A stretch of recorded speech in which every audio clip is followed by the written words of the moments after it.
नमस्कार, मी असलम मुला. आपण पाहताय कराड वार्ता. सध्या मी पुणे बेंगलोर महामार्गावर कराडजवळ पाचवड फाटा येथील या उड्डाण पुलावर उभा आहे. आपण पाहताय की हा एकशे टेम्पो आहे.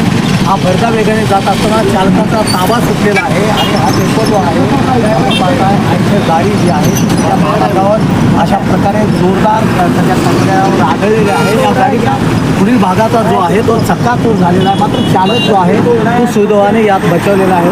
आणि दुसऱ्या बाजूला तुम्हाला दिसून असं होतं की ही गाडीचा अधिक वेग असता किंवा ही गाडी जर कंट्रोल झाली नसती तर नक्कीच ही गाडी या उड्डाण पुलावरून खाली कोसळली असती आणि मोठ्या दुर्घटनेला सामोरे जावे लागले असते. महामार्ग रुंदीकरणाचं काम सध्या सुरू आहे, त्यामुळे अपघाताचं प्रमाण जे आहे ते कराडजवळ सध्या वाढत चाललेलं आहे.